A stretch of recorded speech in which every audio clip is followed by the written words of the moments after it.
on this episode of Travelogue. Join us as we enter Sichuan's Tibetan region and make our way over lofty mountain peaks and highland plateaus. We'll dine out on the plains Tibetan style, admire exquisite artwork at the Changqingchunhe Lamasery in Litang, and become the guest of honour at a no-expenses-spared Canton Tibetan wedding.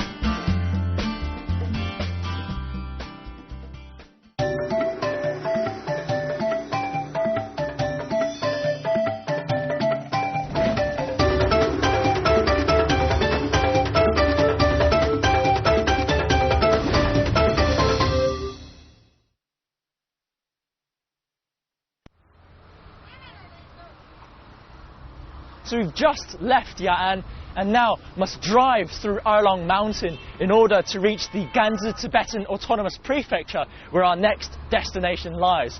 Luckily for us, we won't have to climb over Erlong's freezing peaks like these tea porters had to do in the old days.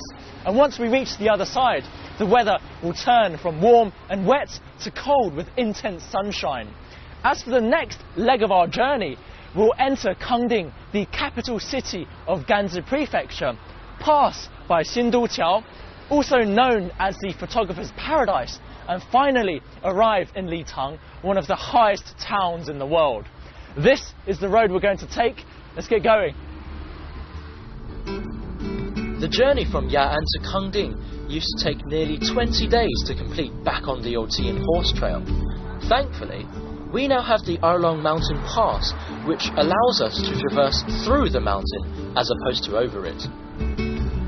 At more than 4 kilometers long, the pass connects 2 different climate zones, so by the time we'd reached Ganzi Prefecture on the other side, it was already nighttime and markedly colder than it was in Ya'an.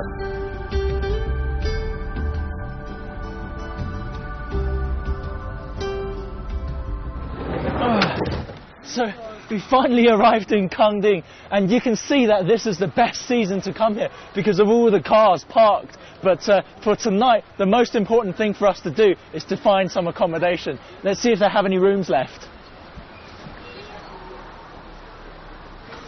哎，你好，你好，请问今天晚上还有屋子吗？没房间了。There are several 3-star hotels, but they're all packed. Let's go and find another one. 好，谢了。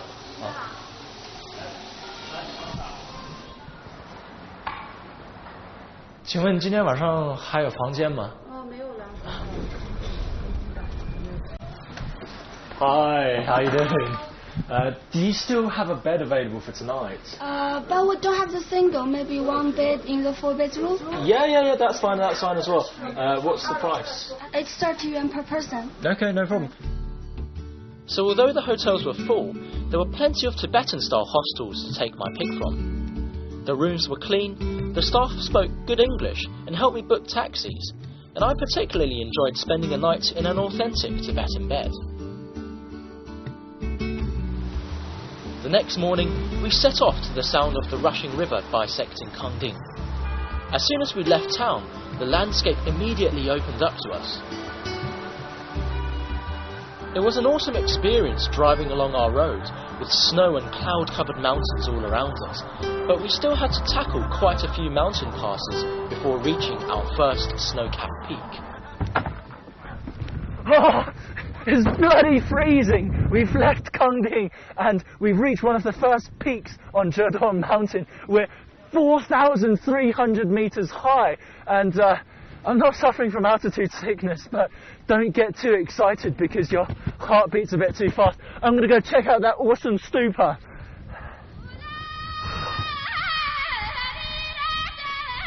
Having reached Zheduo Mountain, we've now entered the historic region of Kham. It's one of the 3 ancient provinces of Tibet, with the other 2 being Amdo and Weitang. Once we'd frozen our socks off on Zheduo Mountain, it was a relatively short drive to Xinduqiao, our next, slightly lower altitude destination. You'll know you've arrived when you see the landscape around you transform into endless rolling pastures dotted with horses and rustic Tibetan dwellings. And in October, when the leaves fall, the plains are carpeted in a dance of colours.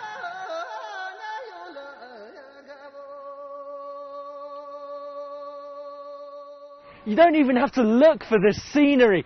It's all around us and everyone's stopped here to take photos. There's a very good reason why Xinduqiao is known as the photographer's paradise. With these kinds of postcard quality landscapes and excellent light conditions, even an amateur can point and shoot for a perfect picture.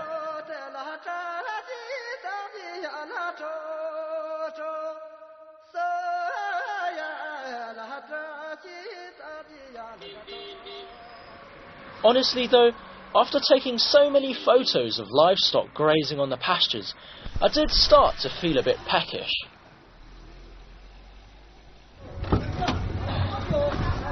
Alright, let's go get a taste of our first Tibetan meal. It's very common in Tibetan culture to have your meal out on the plains, so with the surroundings as inviting as they were, I was quite eager to try this traditional way of dining out. Oh, look at this, what a nice spread. My first meal in a Tibetan plateau, and we're sitting here under the tent, under the lovely sky, and this is all typical Tibetan food. 这些是什么东西啊？这些都是大家咱们一块都是一般都吃的哈。对对对。啊，这是我们的牦牛肉，牦牛肉，红牛肉。然后这是土豆。Also on the menu were yak buns and dumplings, but my personal favourite was a dry Tibetan cheese that tasted great with sugar. All of this was washed down with either butter tea or qingke wine made from barley. 我介绍一下。哦，你好，这我大姐。啊，你好，你好，你好。你好。说一下这个吃法。好，好，好，我不太知道这些是怎么吃哈。那个。好，咱们现在是做什么？做糌粑。做糌粑。嗯。糌粑 is the staple food of Tibetans, and 这个是什么东西？酥油。酥油。然后这个呢？这是清茶。So she puts a bit of yak butter in the bowl and mixes it with tea. 然后这个现在是糌粑。So this is it's also called zamba, but it's barley flour, and she's pouring it into the bowl and. It looked pretty fun to make tsampa, so I asked if I could also get in on the action. 我自己试一下可以吗？好。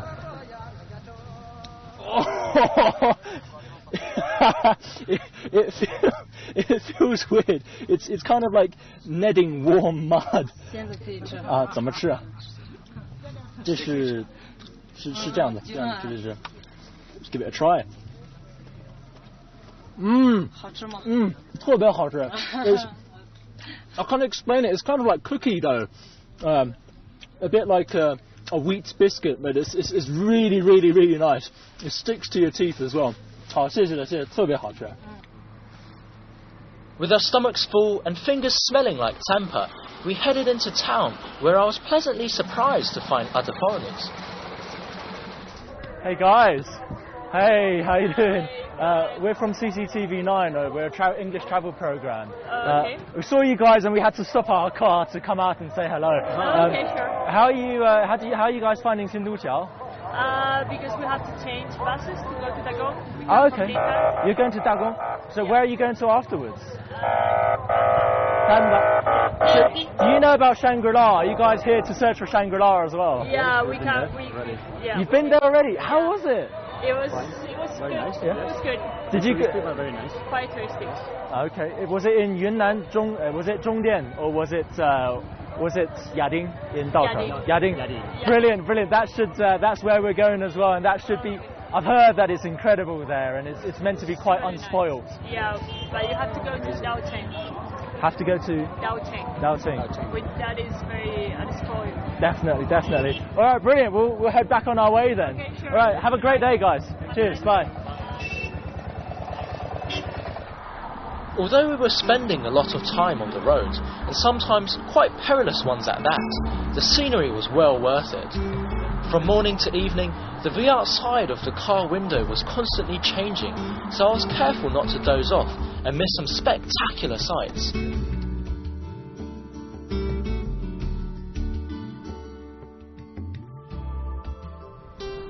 We've left the photographer's paradise of Xinduqiao, and we've now arrived at Gaosi mountain. I can see all the way to the sacred Yala Snow Mountain over there, and we've come to watch the sunset over the horizon.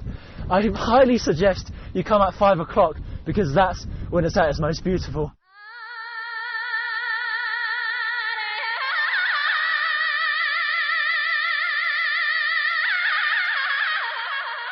I would have loved to have stayed for the sunset, but we had to rush off to the next town before it got too late. See you guys in Yajiang. 好，师傅，走。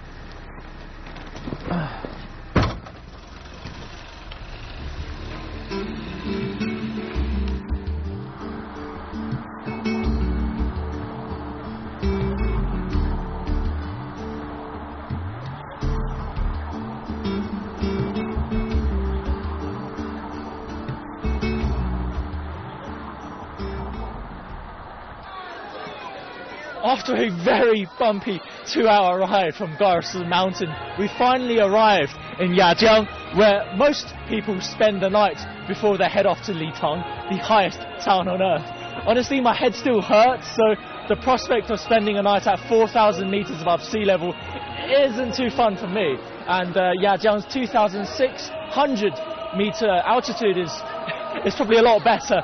We've come here at night, but people are still having fun and dancing, so I'm going to go and join them. Dance is a part of daily Tibetan life.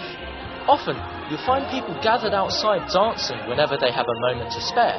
And although I was anything but graceful, I was also swept away by the infectiously cheerful music that night.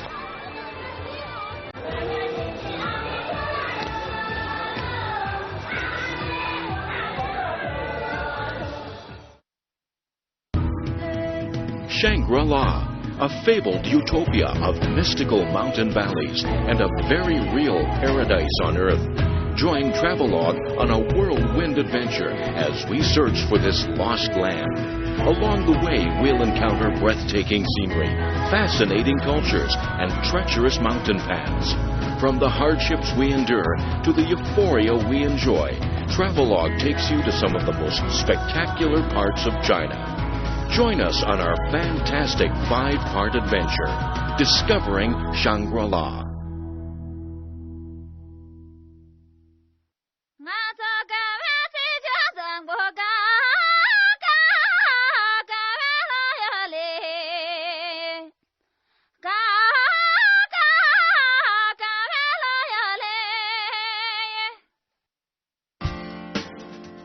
On this episode of Travelogue, join us as we enter Sichuan's Tibetan region and make our way over lofty mountain peaks and highland plateaus. We'll dine out on the plains Tibetan style, admire exquisite artwork at the Changqing Trungpe Lamasery in Litang, and become the guest of honour at a no-expenses-spared camper Tibetan wedding.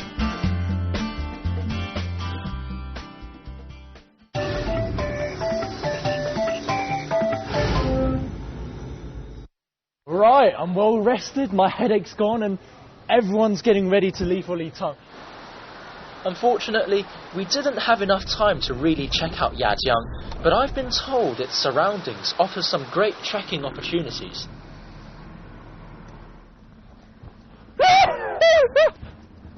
Arriving here at Kazala Mountain, I can honestly say I've never been so excited to see yak before.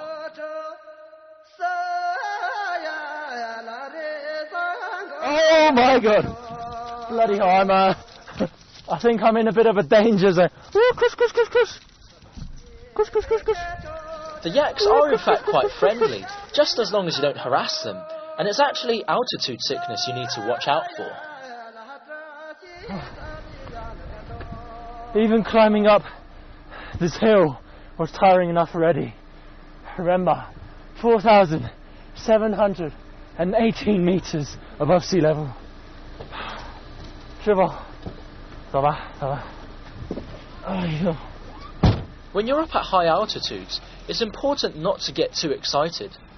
I'd highly advise against running and jumping around, because I did, and afterwards my head felt like it was being crushed in a vice. Medicines like Hongjintian can help, but it's best to just rest well and not overexert yourself. Luckily for me, I dozed off for a while and woke up a lot better. We're still 4,000 meters above sea level. I'm so hungry, I just wanted to grab a yak and bite into them, but we finally found a place to eat. 我看你们吃的非常香哈，这个好吃啊，很好吃哈。对的。你们是从哪来的？我们从香港来的。香港。对呀。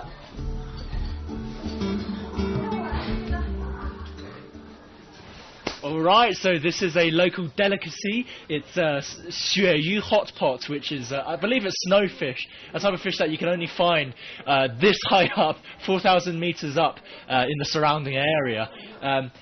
Honestly speaking, it's quite a luxury to have this kind of food here, but if you do come, you must have a taste. Bon appetit. It really wasn't cheap at 180 RMB per half kilo, but nothing beats the feeling of having spicy fish hot pot after you've just spent the last 2 hours on a cold and windy mountain plateau. Speaking of which, the weather on the next stretch of our road was proving to be just as grim.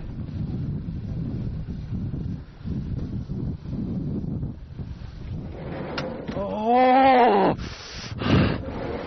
When we're this high up in the mountains, the weather changes drastically, and down there is Litang. I can't see it because it's now snowing, but very soon we'll be down there, the world's highest town.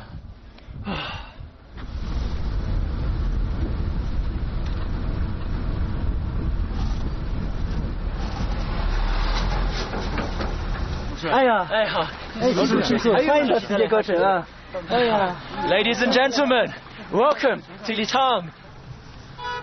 I've never spent a night at 4,000 meters above sea level, but it's well worth taking a few days out to explore Litang.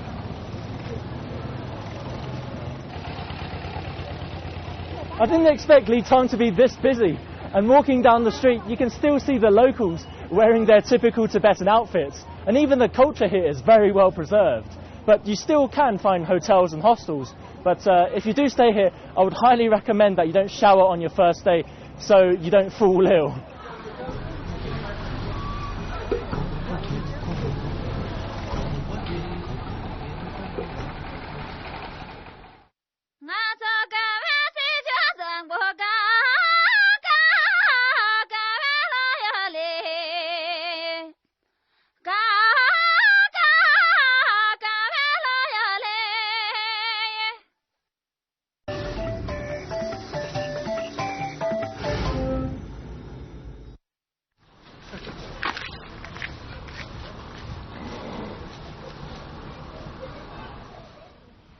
The villagers start their first circumambulation at 6 o'clock in the morning, and it's the first thing they do when they wake up.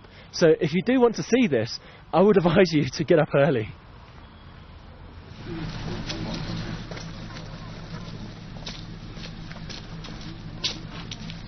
A circumambulation is basically the act of walking around a sacred object such as a stupa, and I was told the best place to see this is here at Baitar Park. People do these circumambulations in order to gain merit for a better rebirth, and they also spin prayer wheels along the way, which have the same effect as reciting mantras.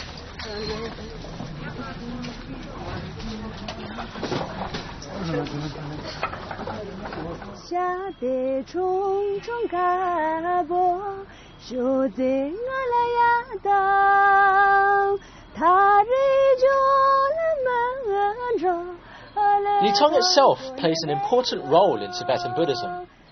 Several High Lamas reincarnated here, the most notable of which was the 6th Dalai Lama, who actually wrote this love song, and for whom this park was apparently built to commemorate.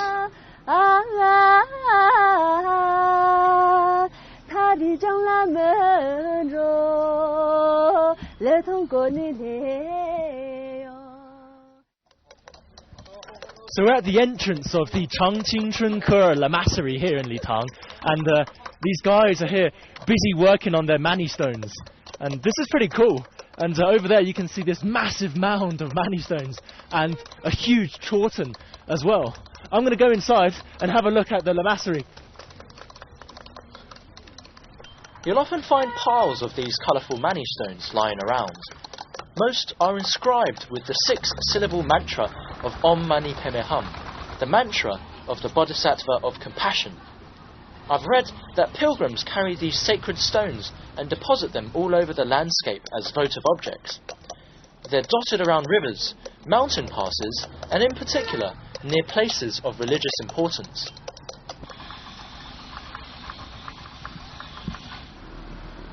Just a little further on from the wall of Mani stones is the huge fortress-like Changqingchun Ke Lamasery that overlooks Litang.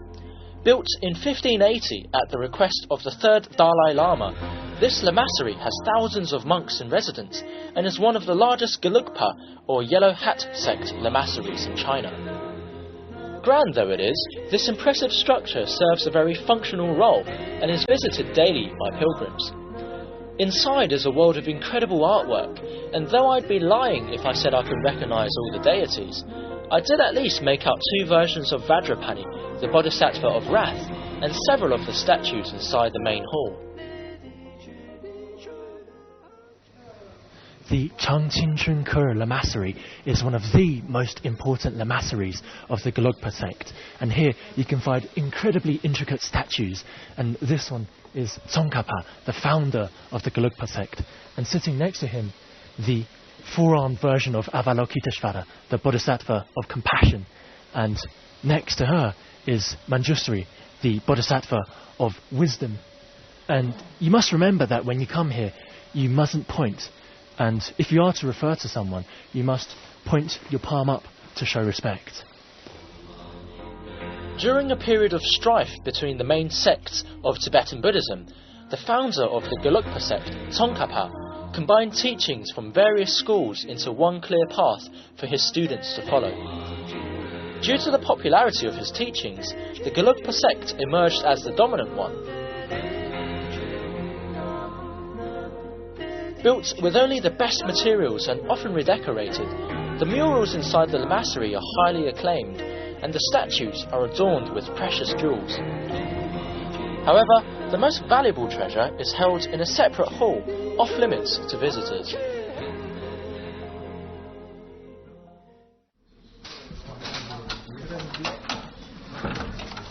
When King Songtsen Gampo, the man credited with bringing Buddhism to Tibet, married a Nepalese princess in the 7th century, she brought with her an exquisitely decorated statue of the Sakyamuni Buddha. It is this 1400-year-old statue that stands as the centerpiece of this hall.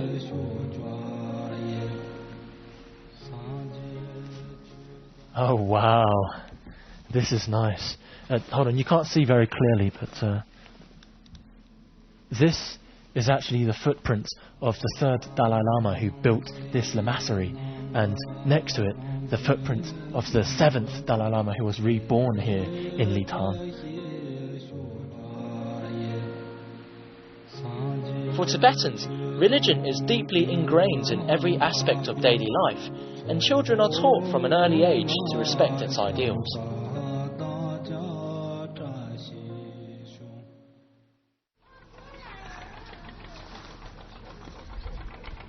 And of course, religion becomes all the more important on that most special day. Locals told me I might be able to catch a Tibetan wedding, so I've actually come here to wait for the bride and groom. This is exciting. This was a typical Khampa wedding, and everyone had turned out in their best attire.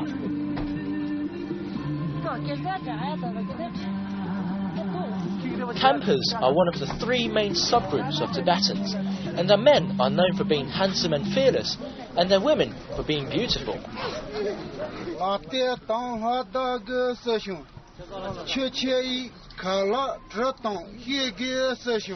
They also take pride in their clothes, and the dress code today includes elaborately decorated robes and headwear and jewellery made of real gold, coral and other precious stones.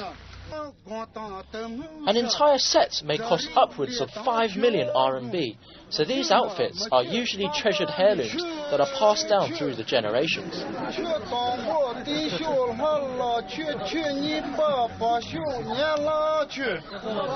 They're all family members such as brothers and uncles, and one was appointed to read out rites and perform ritual offerings.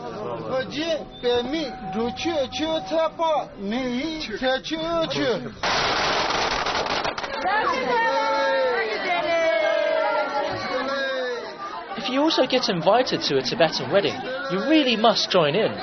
But just also keep in mind that you should always respect their customs.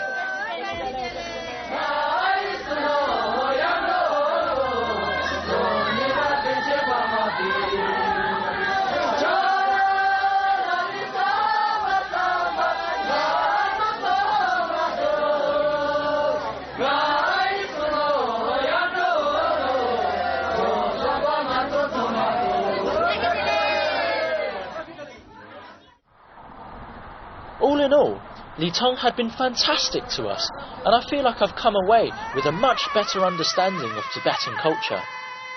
My only regret is that we didn't get to explore Litong's famous grasslands, but if you do want to see them, I'm reliably informed that they're at their best in summer.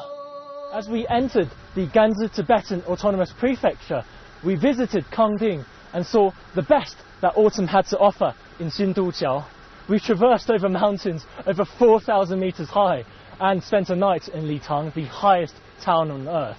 I had a great taste of Tibetan culture and also more than my fair share of altitude sickness. But our journey towards Shangri-La isn't even halfway through. I've had great expectations so far because the landscape has been amazing. So let's see what we'll see on the rest of our journey. I'm Turan, and I'll see you on the next episode of Travelogue. 好，师傅，走吧。See you guys later.